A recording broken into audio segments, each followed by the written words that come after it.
On the mark rolls on, and personally, I'm a little embarrassed it's taking us so long to find this guy because Kerrod Gray, man, you are changing the world with online golf instruction, and I'm so glad you would you join us on the show. How are you? Oh, mate, fantastic. I feel like I need to record that snippet and play it back. What's the truth? And this is what I love, Rad. I've taught golf since Moby Dick was a minnow. I mean, I'm aging myself here, but my first golf lesson I gave in 1995. You were probably in diapers back then. And Just out.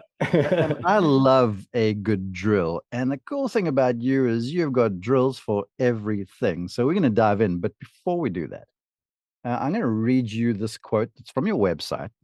Mhm. It's a reference. It's a commendation, if you will. And I want to read it to you and then have you respond because I feel like there's some instructional gold in this. So here Okay. we go. It's from, I won't use the name, but it goes, I used to freeze over the ball, overthinking every move. These drills stripped everything back, one move at a time. I started flushing it. It feels easy now. I'm hitting more fairways and actually enjoying the game again. Mm. And I was like, what a cool compliment to get from a student. Yeah. So please, just as the teacher within, respond to that statement you got from that student, please. Well, Mark, we know there's more than ever information everywhere. It's on every single feed that you open on social media. It's from your buddies down at the driving range. It's from every pro trying to give you a free lesson. There's a lot of noise out there. Yeah. And as in this stage, speaking today, golfers have never been more educated, but also never been more confused. And And worse. And it's not like people are playing better. That's the sad thing, too. yeah, yeah. And I think I know one of the things that I enjoy the most about coaching is clearing up any confusion, misconceptions, and just that feeling that the student is stuck and they just don't know what to work on. So I love that breakthrough moment, be it working in person or online, of just seeing that student go, wow, God, it's really not as complicated as I thought. I've given a lesson once or twice, and lots of lessons, but once or twice I've heard this. It can't be that easy. It can't be Mhm. that simple.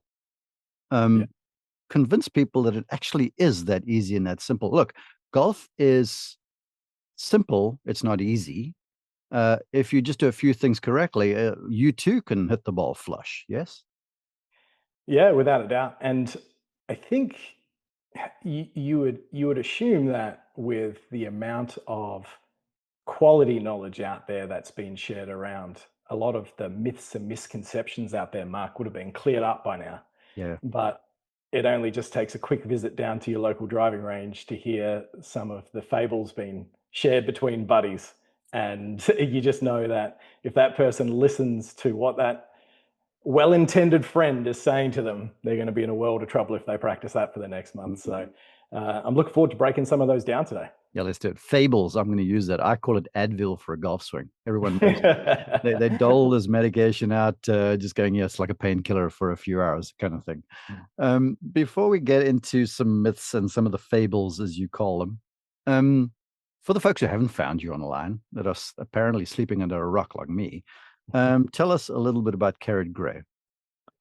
Well, I am from the most remote city in the world, a place called Perth in Western Australia, on the Mm. complete other side of the world from where I'm sitting at the moment in San Diego. Yeah. And I am a long-time lover of the game, aspiring professional, turned into PGA coach and very proud PGA coach from Australia. And then over the last 10 years, what I've done is just dedicated myself full time to making the game, which can be made inherently complex, a lot more simple. And for the last 5 years specifically, I packed up all my stuff, left Australia, and have been essentially a traveling nomad around the world, filming content with top coaches and sharing that all online for free on YouTube and social media, and doing, like I said to you, a version of Chris Como's swing expedition and collaborating with coaches Hmm. to essentially share the word around highlighting their expertise, but also that even though two coaches might seem like they teach different things, it's usually just the way that they're communicated. And we've all got the students' best interests at top of mind, and just collaborating in that sense, I think, just makes the world of golf a lot better. And yeah, I get a lot of positive comments from doing that. Trying to convince him to come to Georgia to spend a little time with me, folks. But before that happens, let's dive in. Kerrod, I've been around a little bit. I've been teaching golf since we were using Sony Handycams, and you'd see us coming, and if we were lucky, we'd have some footage of Tiger Woods and Ernie Els and Vijay Singh perhaps, and some good swings in our video, our little cassette tape, and you'd compare folks using V1 back in the day. Now it's all done on your phone. So I've seen that, and I've seen where golf is, and so I'm kind of a bridge. But the truth remains, and you've kind of touched on it already, that the advent of information on the internet has proliferated, yet folks are still confused, and somehow people are still making the same mistakes. And then you switch on YouTube or whatever the case might be, and you type in golf instruction, and the next thing, it just is you're just bombarded with information. And it was sort of the inspiration for my show to say, hey, let's help people sift through this stuff and find out what's actually applicable to them. Okay, so you said, how about we talk about some myths? And I was like, I'd love that, because most of golf instruction is a bit of a myth. And with the internet and with technology, some of that stuff has been proved wrong, but people are still misunderstanding it all. So like I mentioned to you, knowledge is one thing, understanding is another. So let's start here. This was very interesting when I asked you to give me a few ideas. And you hit me with the first one that instantly perked my ears up. And I was like, okay, cool.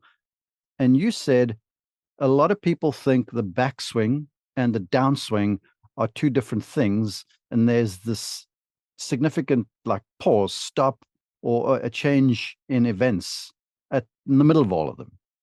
And then they will, I don't know, I guess think of Hideki Matsuyama and such. I was like, he's so right, because people swing to the top and stop, and then they lose all momentum. And then the next thing, they're all out of time and sequence and such.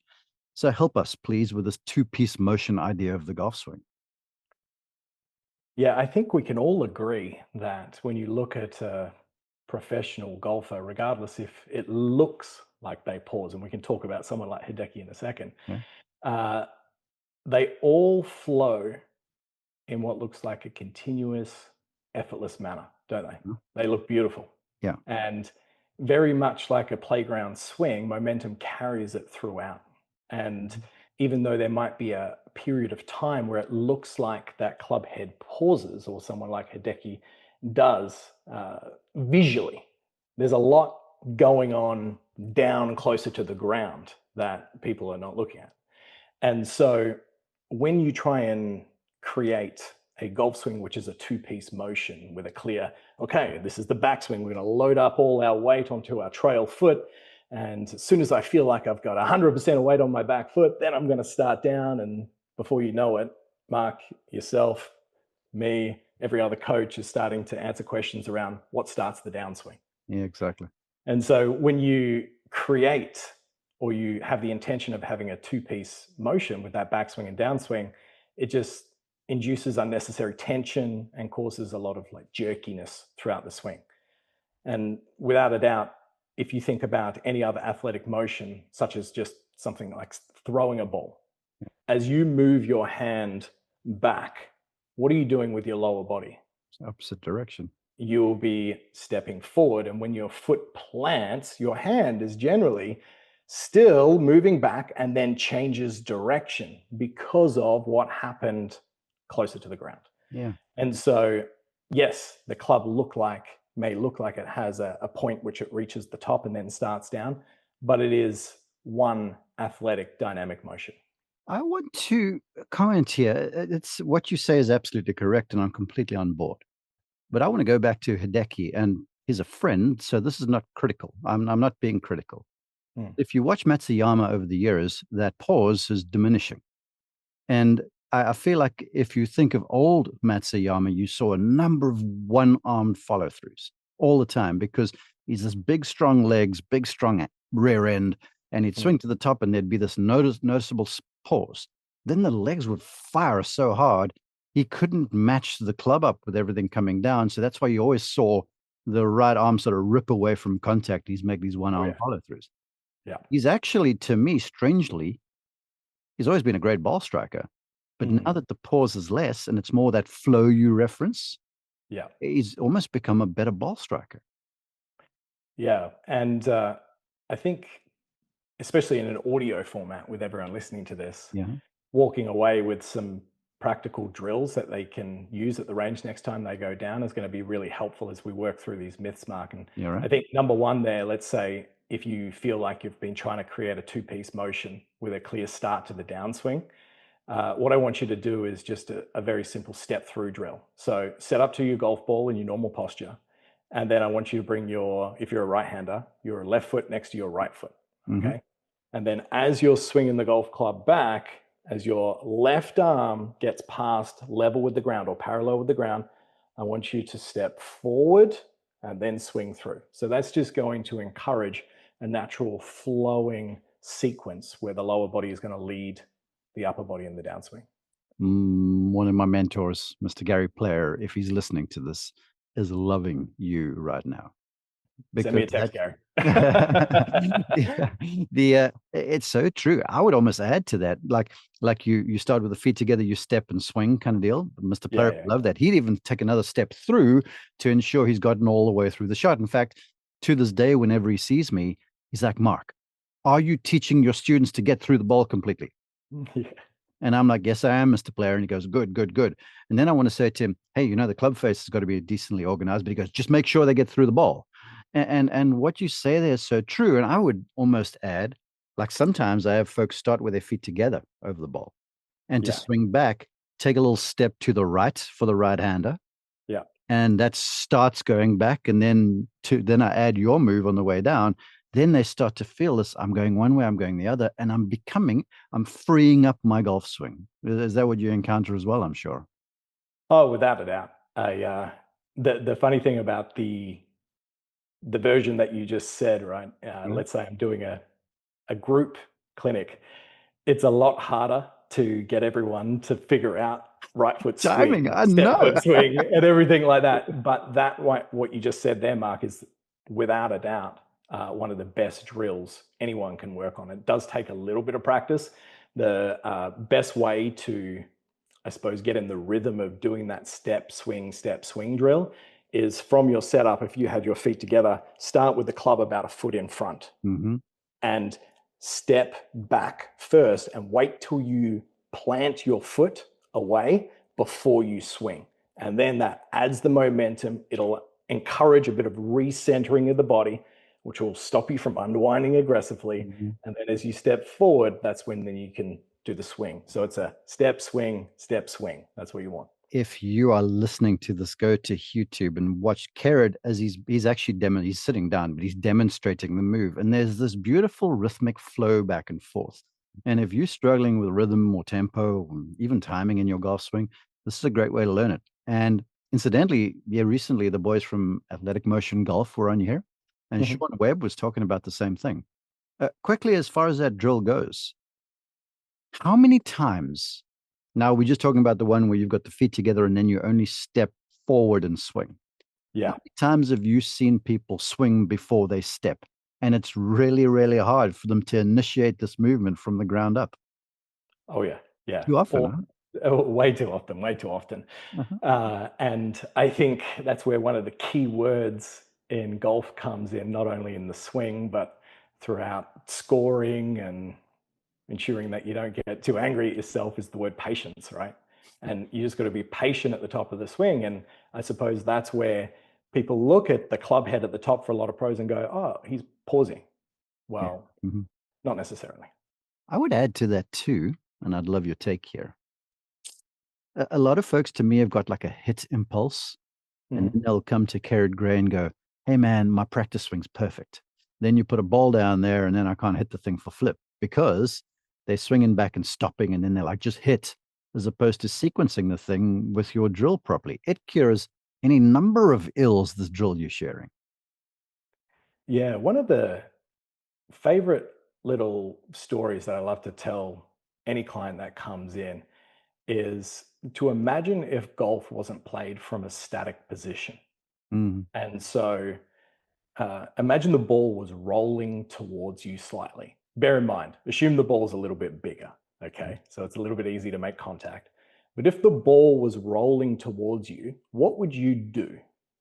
You would start to step forward towards it. You would start winding up as you're still, as you move forward, feeling like you're stepping towards the ball. And then as you would then swing down and through, you're not focusing on hitting the ball, you're focusing on swinging through towards a target with that intention in mind. When the ball's on the ground, the quickest route from the top, if it's not moving, is straight down. So it's no exactly. wonder Yeah. that players have that jerkiness to their swing. But just having that little visual that you're swinging through the ball towards a target rather than at a ball can make a huge difference to players and the way that they swing. That is beautiful. I mean, look, I've heard a lot of stuff in my how many years I've been in this stuff.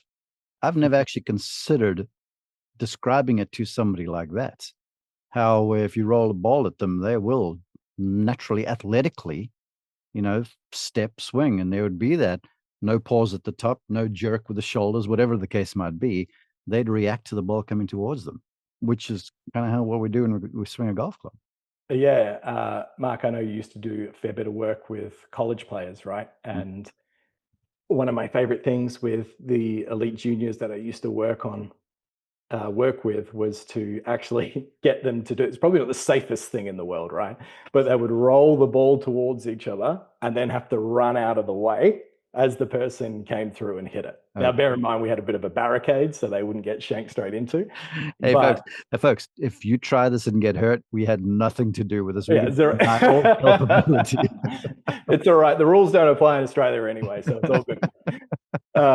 But it's amazing. Not only does that encourage this natural athleticism to shine through, Mark, but also those innate reaction tendencies and the proprioception and your ability to put club face on ball. And next time that your ball's sitting half an inch down, it's in thick rough, you have some awareness of arc height to your swing, all these like minute details that are hardly ever practiced on the range. So it's just about increasing variability to ensure that you're able to transfer what you're doing on the range onto the course. Yeah, we're camping out on this a long time, but I feel like we're uncovering a lot of stuff. And the one thing I want to say here that's now sort of inside of my soul, I want to pitch back at you. There is increasingly a movement in golf instruction now where you'll hear people saying about technique versus skill. And it's two Mm. different things. Like the skill of hitting the ball on the toe of the club versus the heel and stuff. That's skill driven.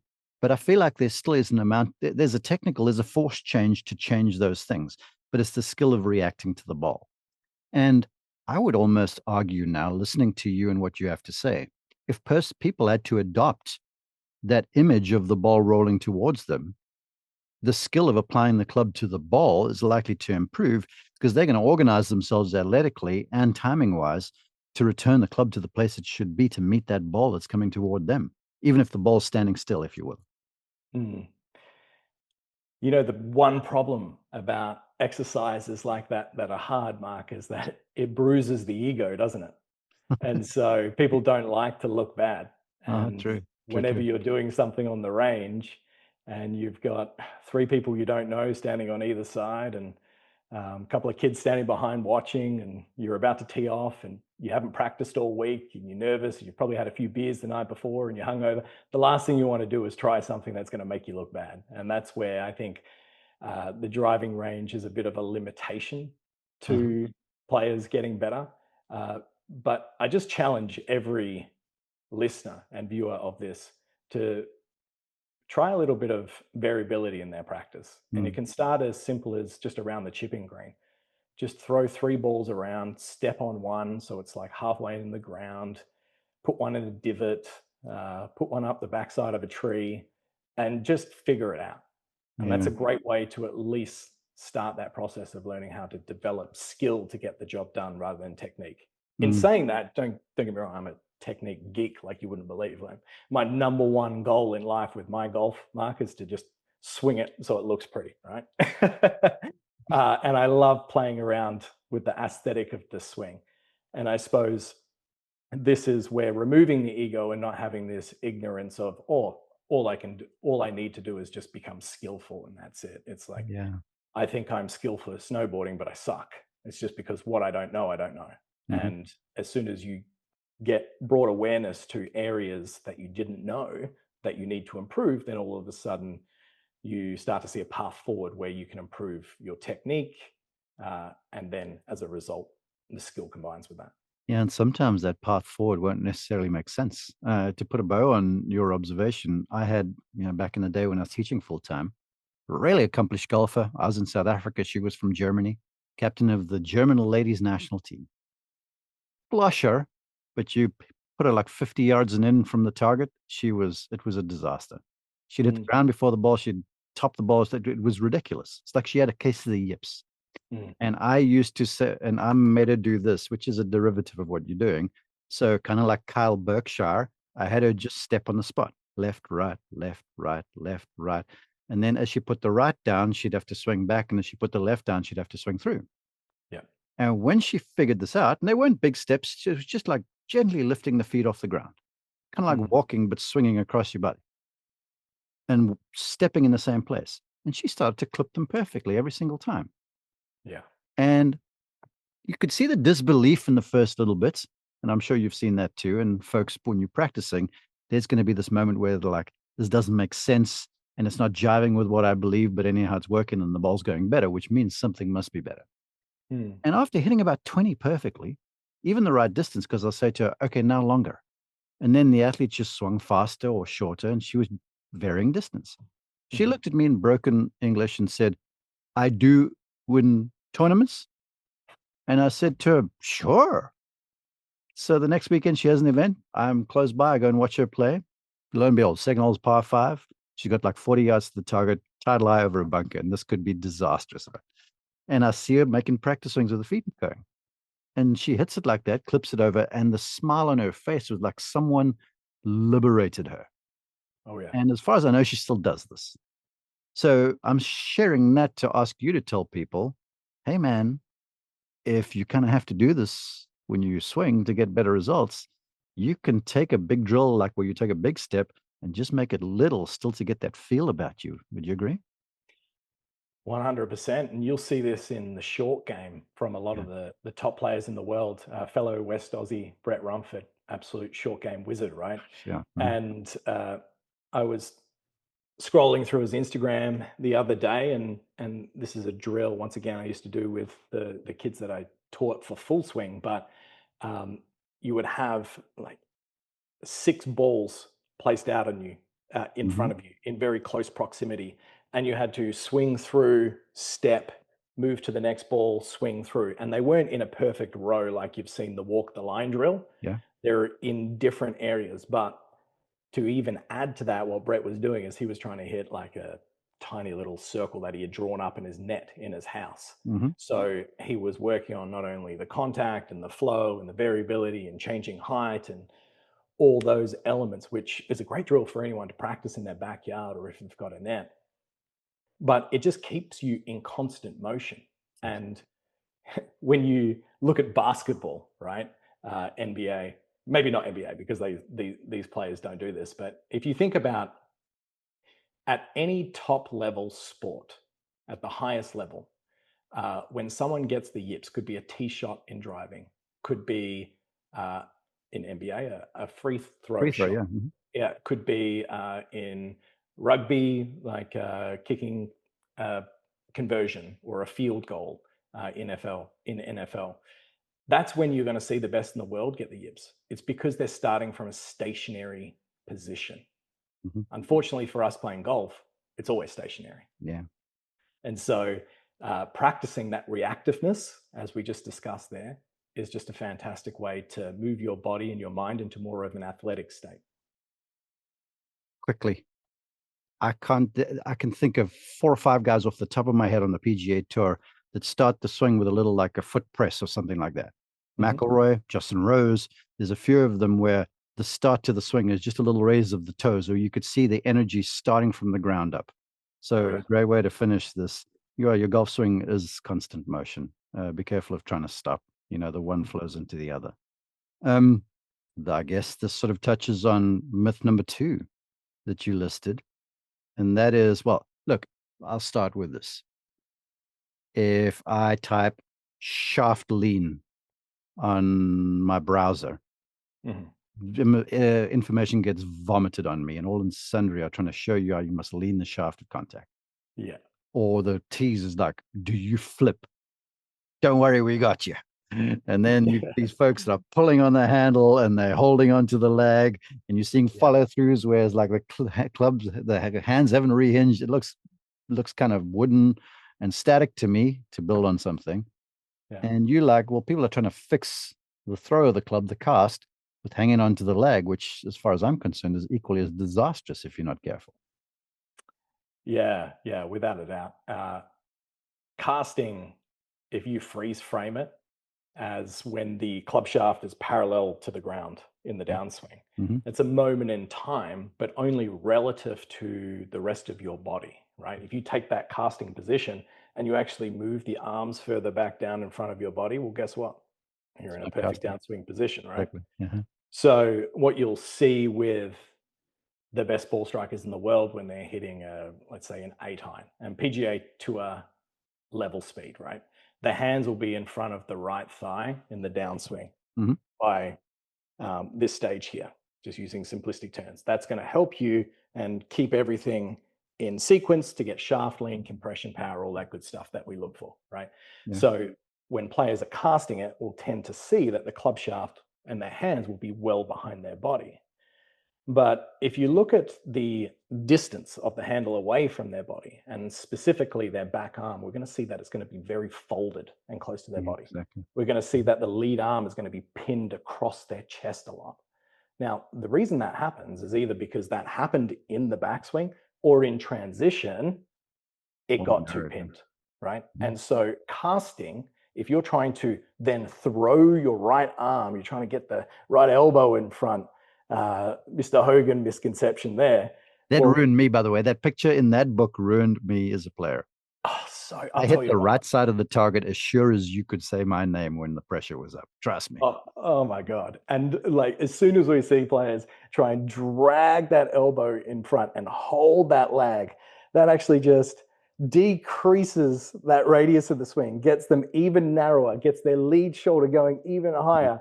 And unless they're super young and they can have enough right side bend to square things up, you're either going to hit 3 foot behind the ball, swing over the ball, or snap your back. Yeah. So understanding this, fixing casting by holding lag, you want to set up your downswing in the backswing. And so instead of trying to force another movement in the downswing, I want everyone to bring awareness to what's happening in the backswing and transition to improve that. And believe that or not, guess what drill also fixes that mark? The step drill. Yeah. Okay, well, I'm going to add to that because in the Modern Fundamentals, and God love Mr. Hogan, of my golf books, and I got countless of them. It's one of my favorites. He's got that picture of that illustrated guy with a big, strong body, and he's turning out of the way, and the club's in behind him. And I was like, yeah, I'm going to be that guy. And I, again, ruined my golf swing in a way. Towards the end of the book, there's an image of him just swinging the club head back and forth from about arms parallel with some edging in the wrists. And he goes, you must do this every day. So that lag feel on the way down, if you watch him in the other drill they were illustrating, that club head's releasing through very, very quickly. Yeah. So it's not like he's pulling on the handle and holding onto that lag, like people mistakenly think that they must do. And then they get just, because holding onto the lag, you're destined to hit the right side of the target as if you're a right-hander, unless you, again, tilt or really bow those wrists, which both moves are sort of unnatural and most folks can't pull them off. Yeah, I think for every player listening here, in your setup position at address, your arms are long, right? Yes. And through impact, guess what needs to happen? The arms need to get long. Yeah. So at some stage in the downswing, they need to lengthen. And if you're trying to drag and hold anything in, you're actually increasing that flex, keeping it closer to your body, and just making it even harder to time at the moment of impact. Yeah. So having that awareness that we need to create a wide arc through longer arms throughout the entirety of the swing is certainly going to be beneficial for a lot of players. Yeah, I mean, here's a great image for people. Like all the really elegant golf swings to me in the world's game have those long arms you speak of. I'll toss one right at you because, as far as I'm concerned, his swing fell straight out of heaven. Harris English. It is glorious to watch him swing it and hit it. And he's got that big, wide, unhurried, uninhibited radius about him. And he does exactly what you were exhibiting there. Yeah. Beautiful swing. I think big arms. Ernie Els, same deal. If you watch the swings that look really pretty to you, they are wide as far as I'm concerned, as it pertains to what Kerrod was saying. Right. So for everyone listening, what you need to do is you just need to grow a little bit more, get longer arms, and you'll get a beautiful swing. Well, let's do this. I'm going to, one of the other things you were talking about was the myth is that you have to have lag in the downswing to create distance. And most folks, I help them cure themselves. I don't say anything. I'll put them on my launch monitor. I'll be like, all right, really lag one for me. And they'll see the club speed go down. And then I'll be okay, like sling one a little bit. And then they'll see the speed go up. And then that flummoxes them like you can't believe. And then you explain the concept to them. So help us with that concept, please. Yeah, a great visual. Pretend you're banging a nail into a piece of wood, right? You've got a hammer in your hand, you lift the hammer up. Do you hold on to that angle on the way down? No. What happens is you let the weight of the object do the work, and there's this moment of timing and this flick and this release that happens. And so I've had the pleasure of doing a lot of videos on my YouTube channel around long driving. Did some with Kyle Berkshire and some of the top speed experts in the world.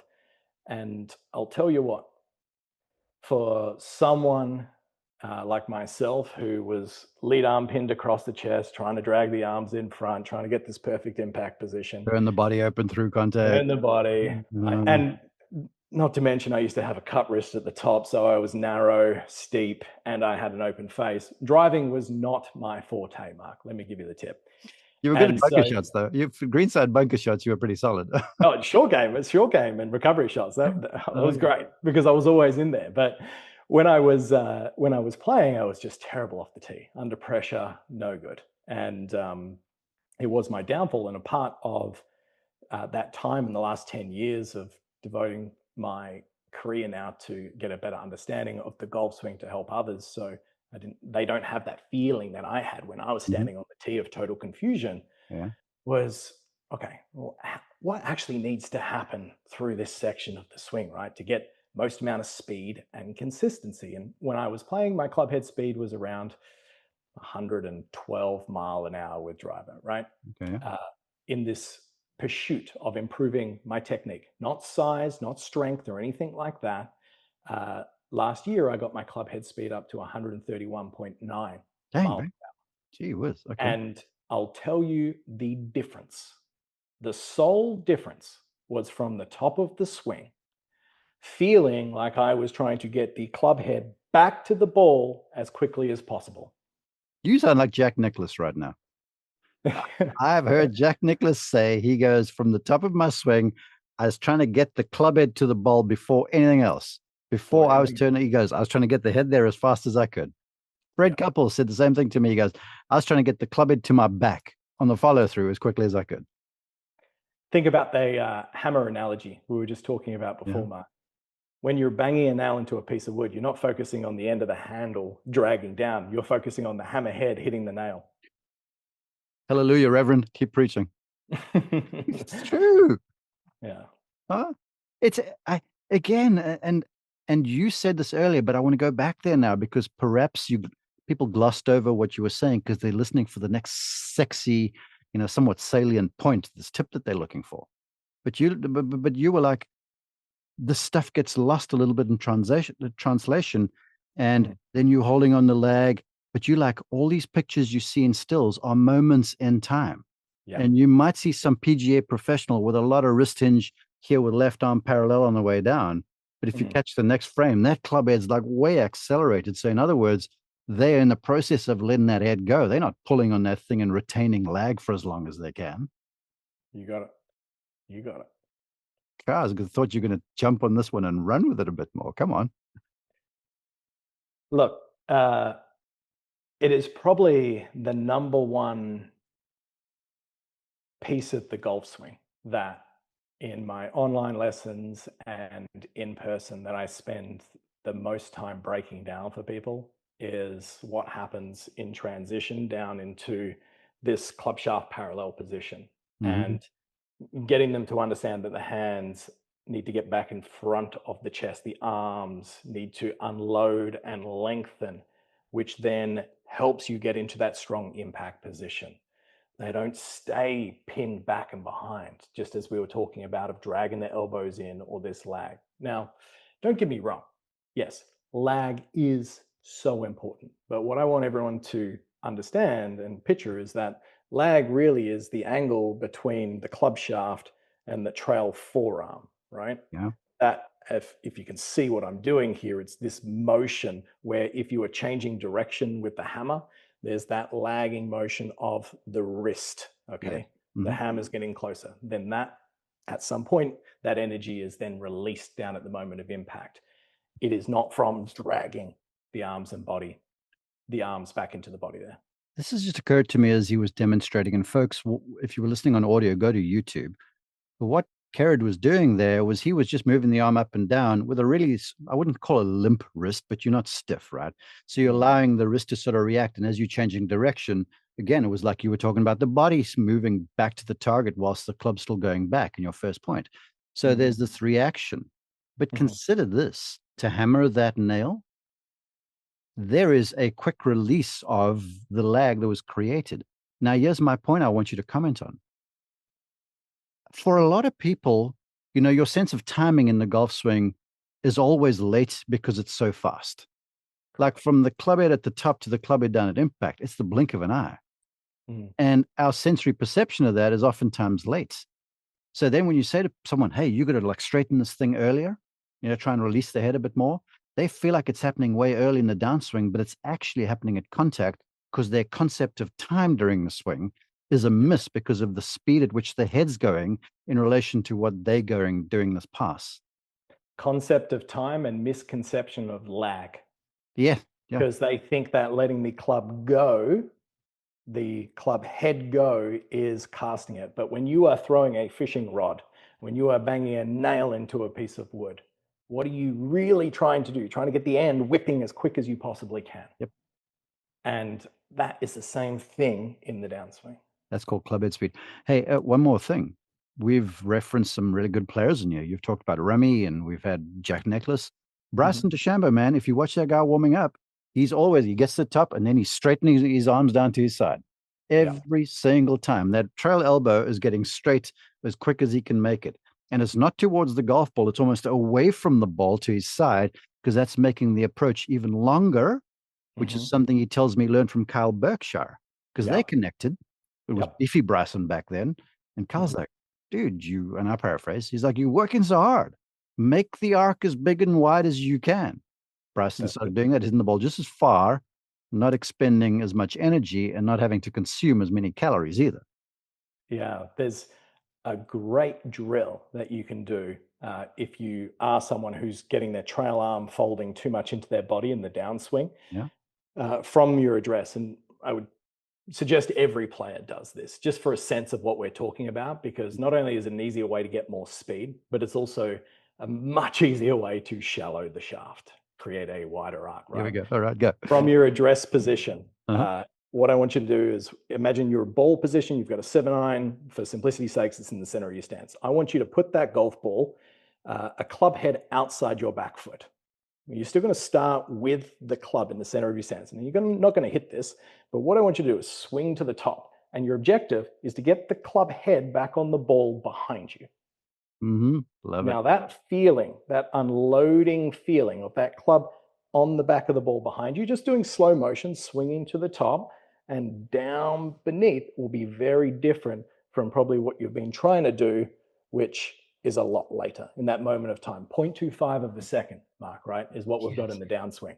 Oh, As Kerrod, smart as we all think we are, we're not that smart. you sound like choirs of angels, because you've just focused on audio. Kerrod's just shown a picture where his chest is all turned open. He's got his arms in front of him. His thumbs are pointing behind him. And then there's a cadre of folks on the internet that will show you major league pictures as they're making contact, where the body's twisted wide open, the bat's trailing their hands, and they're basically hitting the ball in front of them. Now, they're like, you got to get here. The reality about that is you can hit the baseball way in front of you, where the golf ball's underneath you over here. And if you try to get to where they're saying, you are destined to hit the weak side of the target if you're trying to do that. Yeah, and a baseball bat doesn't have a square edge either, right? Well, yeah, I left that one unsaid. Uh-huh. It's true. And I love that drill where you're trying to hit the ball behind you. Because if you're trying to hit the ball there, but your body's unwinding, you're naturally going to move the base of the arc to somewhere that's semblant for a decent strike if the ball was in its regular position. You know what's really interesting, Mark, and you'll get this, right? Being from your home country, but in cricket, let's say the ball's coming through at waist height and you're trying to do a big pull shot. A cricket bat has a flat edge. Yes, exactly. So you need to treat it a lot more like a golf swing, whereas in baseball, you can continue to kind of rotate through, right? If you did that in cricket, you're getting the top edge and you're getting caught out behind every single time. Well, here's the truth. Growing up in South Africa, I came to golf late because of a rugby injury, and I was a pretty good cricket player. In fact, probably if I didn't get injured in rugby, I might still have been in cricket. And everything I learned about the golf swing at that stage was learned from a cricket bat in my hand because of the flat edge. And I realized if I could swing straight down the wicket, which for golfers is that straight back towards the pitcher, and angle the bat a little bit open, and the ball would go off to the offside, away from me. So I could swing straight and the ball wouldn't go straight. And then I'd come to the States, and everyone at that stage was talking about swing plane or swing's direction. I'm like, swing's direction is only as good as where the face is pointing. Now it comes to the fore that then eventually launch monitors proved that face alignment is more important than swing path directionally. And the two of them get together to create side spin. But to that cricket bat thing, yeah, you're absolutely right. It's the same deal. Like if you want to hit one hard right over the bowler or the pitcher's head, that bat which is loaded behind you straightens, and you've got to add loft to the straight face to hoist the thing in the air. Yeah, the end of it is accelerating. Yeah, exactly. Yeah, it's much like with a ball forward in my stance, me trying to hoist a big, long, powerful drive because I'm releasing the head there, not pulling the handle all the way there. Yeah. Because in cricket, that ball would be glanced down backwards behind me to somewhere down on the offside. 100%. 100%. Okay, it's interesting. I was watching. There was a new show on the airplane with Chris Como called Golfverse, and he was chatting to elite athletes in other sports, and one of them was Shaun White and snowboarding, and they were trying to talk about the differences between, well, they were talking about the differences between snowboarding and golf and ground reaction force and how to twist and that sort of thing. And it's interesting how a lot of what we did when we were younger, and I'm a cricket player as well, Mark, the awareness that you get from that flat edge in cricket. Yeah. And I've had the pleasure of playing golf with Kevin Peterson and Usman Khawaja, and it's amazing with their unique golf swings, because they don't want to ruin their cricket technique as much, how much of a club face awareness they have and how good they are at getting club on ball just through the skill and awareness of that. Yeah, I'll add to that. As a golf teacher, I've given golf lessons to some pretty elite athletes. Kelly Slater, right?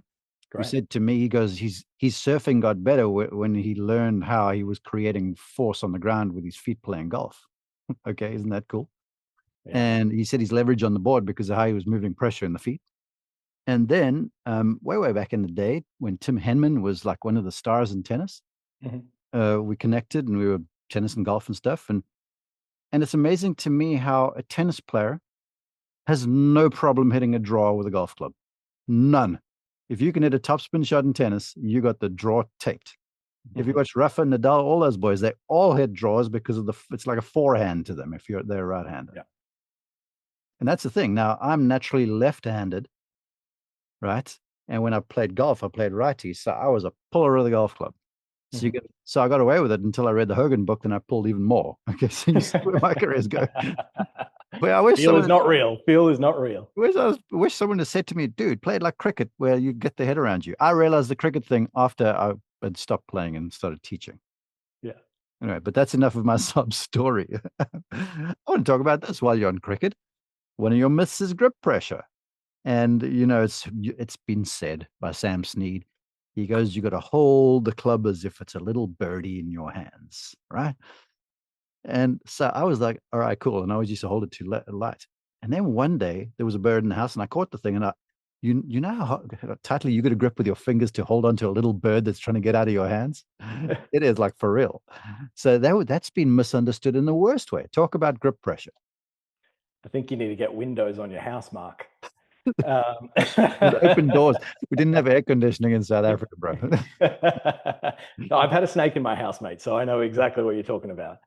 Uh-huh. So let's talk about this. Now, the grip should be held as soft as a baby bird, a tube of toothpaste. This is one of those ones that has carried for so long. But look, let's think about any other sport or activity. It's like hammering a nail into a piece of wood, playing tennis, baseball, like anything that requires you to have some level of control. And golf, like you might be swinging that golf club at 100 mile an hour for the average player, right? Now, if you're gripping it that soft, that face is just going to twist in a heartbeat as soon as it strikes the golf ball. Yeah. And so the key here is to have a secure hold on the grip, but with relaxed, oily wrists. So what happens is you can feel the weight of the club head. And one of my favorite things to do when I do like a distance masterclass with people, I get them to understand that we want to create speed with the club head. It's the easiest way to get a few more yards. Let's get some speed in that club head, right? And I get them to all do a very funny looking rain dance. I get them to hold the driver, and then I get them to put it above their head, right? So imagine you're in your driver setup and you put your club head above your head. So it's way taller than what you are. And the objective here is to give you the feeling of the club head above you. And you're going to do this by moving and creating circles of the club head using your wrists, while at the same time pushing and pulling your arms towards you. And that sensation, right, will ensure that if you're not letting the club slip in your hands, you've got a secure hold tight enough where you can have soft wrists while pumping and pushing your arms away from your body. You're going to have a very relaxed upper body, relaxed long arms at address, but a secure hold. Now, the key here is when you get down into your golf posture, don't lock up, don't tense up. That's why you see a little pumping of the arms, a moving of the club head by the best players in the world, which is called a waggle. Yeah. And so simply, I don't know anyone that works on their waggle, right? Working on your waggle is a great way of actually increasing your driver club head speed, because it gives you a secure grip with soft wrists, which allows you to get that whip. Tension, yeah, reduces tension as well. The audio listeners, what Kerrod was doing was imagine there was a club in his hands raised above his head, and the circles he was making were counter or anti-clockwise. So the head's moving around in a circle above his head in a counterclockwise fashion. You know what? I love the addition of the extension and the contraction of the arms as you do that, because that's what's sort of happening as you swing in the golf club as well. That's genius there, man. Yeah. And look, we're going to talk about this in a minute around the tension of the arm, specifically the left arm, but most players have a technique issue due to too much tension in their golf swing. Hey, okay, well, let's get to that. That's the last one. There's looking at the ball, but I'll skid past that because I've kept you for so long. The straight left arm, man. I'll tee you off for this. Rory McIlroy, who's comfortably the longest hitter in the game for his size. I mean, it's not even close. That arm is not straight, that lead arm. And on the way down, it's sort of somewhat bent. Then it straightens, it hits the long arms that you're saying, but then that thing is folding so quickly into the follow through. It's actually a bit silly how he does it. And the straight left arm, it sort of ruined me a little bit, to be very honest with you, because I keep the left arm straight for too long. So you can imagine how I essentially leak club head speed instead of the thing accelerating. So Yeah. please explain to us how it should work. We're going to refer to those still images that you see in Golf Digest or on TV at moments of time of through the golf ball, the arm with all the veins popping is going to like look very strong and stiff. At address, you'll see professional golfers. They look like they've got their lead arm like fully locked out, that left arm fully locked out. Now, believe it or not, the arms are long and relaxed. Yes, they are prepared to try and smash the golf ball a long way, but they're not hyperextended and rigid. Yeah. This is the key, right? When you do that, that is going to mess up your grip pressure and also increase the tension around your neck and your shoulders and your chest. And that's going to slow you down. Any other sport? Cause you some and shoulder problems as well. Yeah, hello. Here I Oh, am. yeah. My Oh, name is yeah. Mark. So if you look at any other sport at the moment of impact, let's say tennis, baseball, cricket, the arms are going to be extended. They're going to be long. And don't get me wrong, they start long, but you don't need to keep them long the whole way. And players out there, you'll get a lot more club head speed. And just practice this by doing some little practice swings at home, rehearsal swings back and forth, of just feeling the lead arm be quite soft throughout the entirety of the swing back and through. Now, the weight of the club head gets greater as it approaches the golf ball, relatively. And what that's going to do is straighten the arms because of the momentum, right? You don't need to try and force it. Now, one of the biggest issues that I see with players in their setup is that time over the ball creates the tension. It locks out their lead arm. It messes with their grip pressure. And then they just begin to pull the lead arm across their body. They don't rotate their body. They haven't remembered to breathe. And then all of a sudden, in that transition, it's quick and snatchy and they've got no turn. So, really, putting this all together, like everything we've talked about here, is around just putting your body into a relaxed athletic state. We need to use rotation of the body to create that power in the golf swing, but we don't want to force anything by any means. And that locked left arm, trying to keep that lead arm straight, is such a big killer for so many players, Mark. Yeah, it is. The drill that I oftentimes show people, I'm going to pitch this at you and let you react to it. I have, well, I do it myself, and it's an eye popper for me. It still doesn't feel right. Where I have folks assume their grip and then just split their hands on the grip, so the top hand is at the top of the handle and the bottom hand is at the bottom of the handle, so your thumb and your forefinger are touching the shaft of the club. That Mhm. helps the club hinge on the way back, but on the way through, the rehinging is so quick, and I feel like my left arm's completely folded. But I Mhm. look at where I am midway, well, no, three-quarters of the way in the follow-through, and it looks exactly like that freaking McIlroy does when he's in the same place with the driver.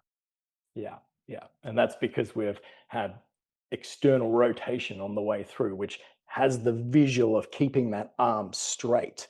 That's quite a complicated thing to think of when you're listening to this rather than looking at the video. But essentially, in the follow through, we don't want to drive our arm towards the target in its position. You want to feel that the palm is opening, the forearm is opening, and then that creates a arm which is straight through the ball, which then eventually And fold. folds. Yeah.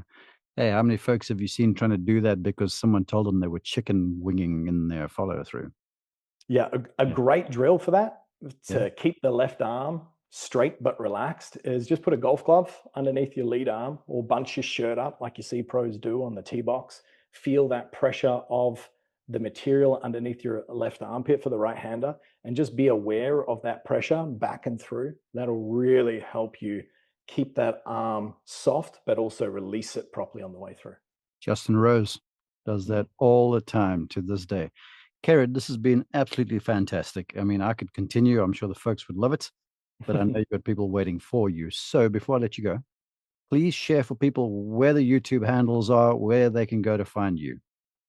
Yeah, look, mate, I really appreciate coming on. Love everything that you do for the golf community, and was super excited to come on here and share some of the myths that I have today. So if you enjoyed that, you can find all my content is free everywhere. I put out 3 long form videos a week and Instagram and social media content everywhere at my name, Kerrod, grade with an A, Gray, golf on all the platforms. And just for your listeners, Mark, I put together a couple of my favorite drills as well.